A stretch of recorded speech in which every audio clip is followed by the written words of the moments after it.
Bonjour à tous et à tous, on se retrouve pour une nouvelle vidéo, c'est l'inconnu et aujourd'hui on va parler de Mario. Allez.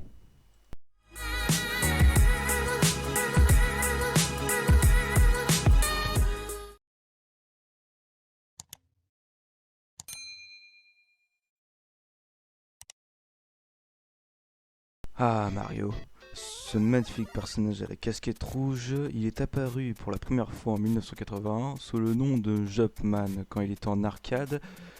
Mario s'est vite imposé comme l'une des stars du jeu vidéo, bah oui c'est vrai, même ta grand-mère a connu Mario, à tel point qu'il a eu le droit à sa propre série Super Mario dès 1985.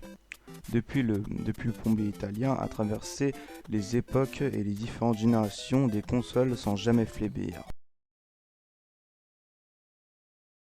Théorie numéro 1. Harmony serait la fille de Mario et Peach. En 2007, à la sortie du premier Mario Galaxy, les fans de Mario font la connaissance d'un tout nouveau personnage, Harmony. Un personnage complètement inédit, mais qui va soulever très vite de nombreuses questions. À commencer par celle qui demeure encore inconnue, quelle est-elle vraiment ? Certains éléments nous permettent d'appuyer une théorie très populaire, ce personnage est en réalité la fille de Mario et Peach. Premier point important, le personnage ressemble assez étrangement à Peach. En plus d'être blonde, elle a aussi les mêmes yeux que cette dernière. On peut alors penser, grâce au physique, qu'elle existe un lien de parenté avec Peach, sœur, mère ou encore fille. D'où vient Harmony? Dans Super Mario Galaxy, on découvre petit à petit son histoire dans la bibliothèque de l'Observatoire, mais l'histoire de sa naissance ainsi que de ses parents sont totalement restés secrets.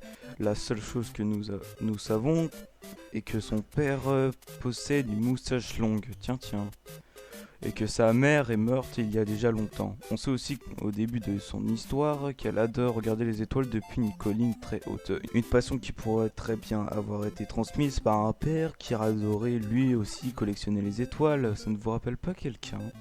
De plus, on voit sur l'image qui illustre cette page au château ressemble énormément à celui du royaume champignon, celui où réside bien souvent Peach. Donc ce n'est qu'une théorie, mais moi j'y crois. Mario ne serait pas un plombier, mais un jardinier? C'est un véritable mythe qui pourrait bien s'effondrer. Depuis plus de 30 ans, il y a une chose dont nous sommes sûrs, c'est que Mario est un plombier. Doté de capacités exceptionnelles, certes, mais un plombier avant tout.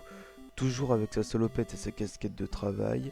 Mais une théorie apparue il y a quelques années vient tout remettre en question, puisque Mario serait en fait un jardinier. Comment l'expliquer? Grâce aux fameuses plantes piranha qui sortent de tuyaux dans le tout premier Super Mario Bros. Le manuel du jeu nous explique que ces créatures sautent en fait de pots de fleurs. On pourrait aussi se pencher sur les Goombas qui, pour les défenseurs de cette théorie, représentent en fait les pucerons. Même moi je pensais que c'était des glands, mais bon. Et vous pouvez me dire ce que l'on fait dans le Mario Bros 2? Bah on déterre des légumes. Théorie numéro 3. Mario a tué des milliers de villageois innocents.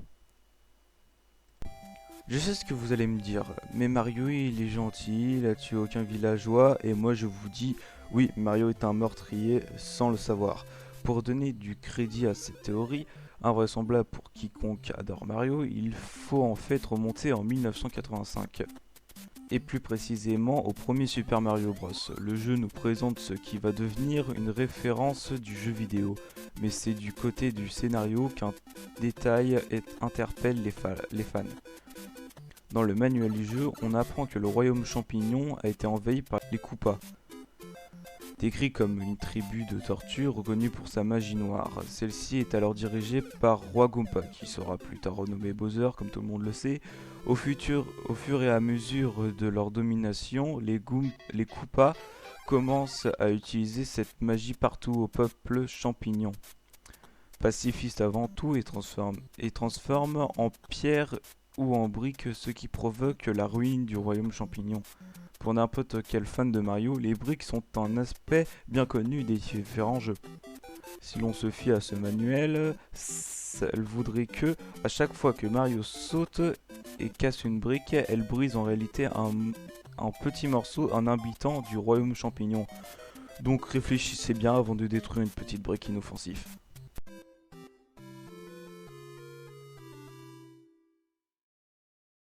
Donc les gars, c'est la fin de la vidéo, vous pouvez vous abonner et liker cette vidéo. Je vous dis au revoir, allez, salut.